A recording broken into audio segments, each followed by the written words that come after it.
Named after Ben Stites, a favorite Schwinn employee and legendary bike mechanic, the Stites urban-style bike with 700c wheels is perfect for sunny day cruising and speedy city riding.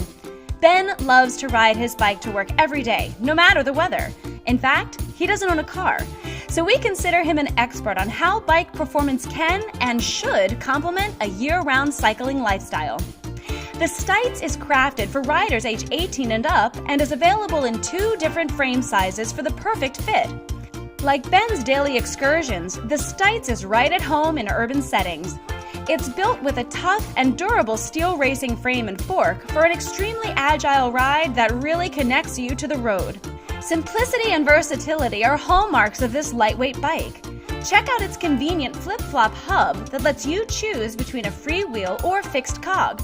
This allows you to seamlessly switch from classic single-speed coasting to no-frills fixie riding.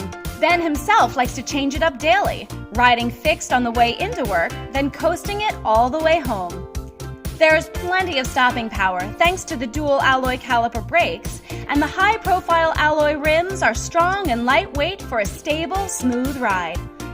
Focusing mainly on pure riding, the Stites' simple design incorporates an urban-style seat and grips for supreme comfort and sleek style.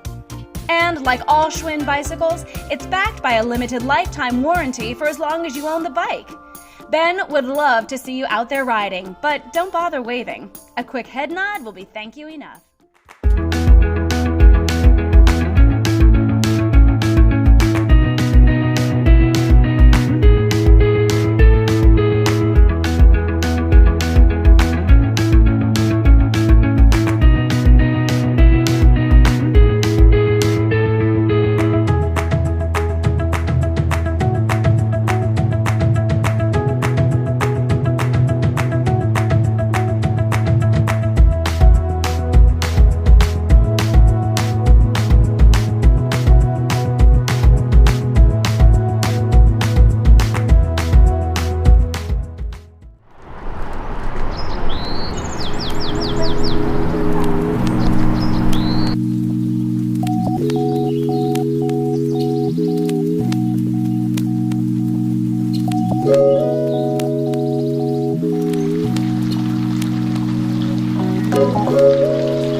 First, remove the bike and parts while saving the box. Then cut any zip ties or padding off the bike. Take the rear wheel and loop your chain around the cog or freewheel and secure the chain on the front chain ring before mounting. Then, insert the rear axle between the dropouts and put tension on your wheel towards the rear of the bike while you tighten down the axle nuts. Now you can mount the bike on the edge of the box while you work on it. Now remove the stem faceplate using a 4mm hex wrench and mount your handlebars, but don't tighten it down too much yet, you'll have to adjust them later. While installing the seat post, make sure you add some grease where it will be inserted and on the seat post itself. Loosen the seat post clamp with a 5mm hex wrench, then insert the seat post. Adjust it to your preferred height, then tighten securely. Remove your pedals from the accessories box and use your finger to work in some grease into the pedal threads. Make sure you install the pedal marked L on the non-drivetrain side of the bike. The left pedal is reverse threaded, so it goes in counterclockwise. The pedal marked R goes on the drivetrain side and threads in clockwise. After you thread each pedal by hand, tighten them securely with a 15mm pedal wrench. Take your front wheel and unscrew each axle nut until you have enough space to mount it on the fork. Now remove your bike from the edge of the box and set the fork on the front axle and secure with a 15mm wrench. Loosen your stem pinch bolts with a 5mm hex wrench. You need to make sure your front wheel is lined up straight. After you've done this, you can retighten your stem bolts. Before riding your bike, loosen the stem faceplate and make sure your handlebars are in a comfortable riding position. After this is done, tighten the bolts in a cross pattern once again. Before riding, perform a safety check including proper operation of the brakes before going out and having fun on your new 6KU urban track. Thank you for purchasing a Raleigh bike. As you open the box, you'll see there is some assembly required.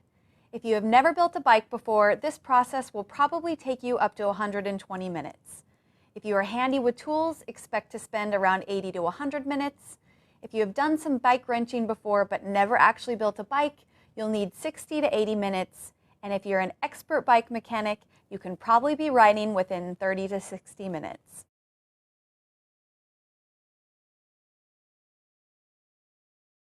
Grab the box containing the small parts and keep these parts handy. You'll need a few tools for assembly, including metric Allen wrenches, bike grease, a tire pump, screwdrivers, wire cutters, and an adjustable wrench. Before you insert the seat post, smear some grease on the post to make installation and adjustments easier. And make sure you push it past the minimum insertion line. Close the quick release or tighten the seat post clamp bolt.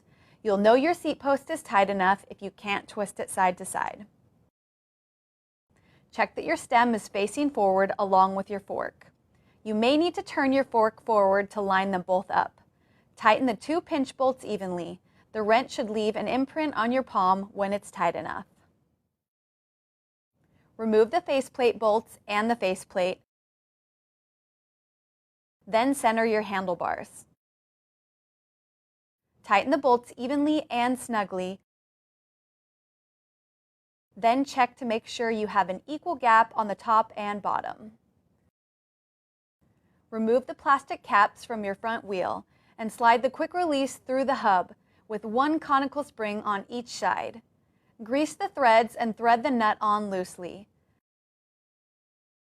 Put the front wheel in the fork and begin to tighten the quick release.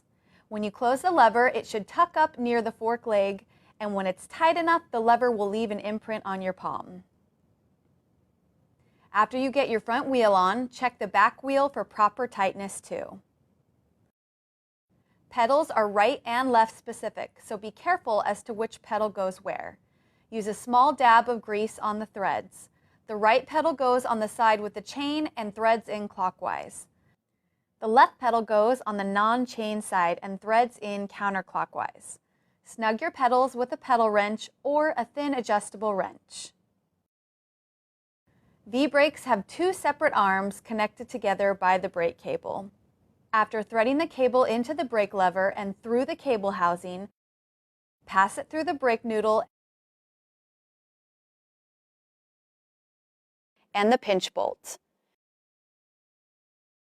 Now center the brake pads so they contact the rim evenly. Slide the noodle into the hinged arm, then test the system and adjust as needed.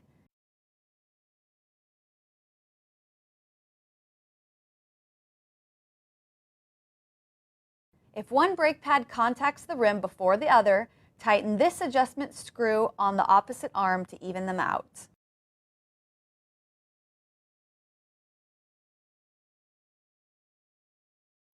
To adjust your rear derailleur, turn the cranks and shift the chain to the smallest cog in the back. Use the high limit screw to center the derailleur underneath the smallest cog. Undo the pinch bolt, pull the slack out of the cable, and retighten the bolt. While turning the cranks, shift up into the lowest gear. Now you can use the low limit screw to center the derailleur underneath the largest cog. To adjust your front derailleur, shift into the smallest chainring in the front and the largest cog in the back. Use the low limit screw to position the inner plate as close as you can to the chain without touching it. Loosen the pinch bolt to pull the slack out of the cable and retighten. While turning the cranks, shift up into the largest chainring in the front and the smallest cog in the back. Now you can use the high limit screw to position the outer plate of the derailleur as close to the chain as you can without touching it. Put the red reflector on the seat post and the white one on your handlebars. Safety first. Cut any extra cable down with your cutters and pinch a cable end on with your pliers to keep the cable from fraying. Finally, pump your tires following the guidelines on the sidewall of the tire. Before you head out on a ride, double check the tightness of your seat post and handlebars and test the brakes to make sure that they'll stop you when you need them.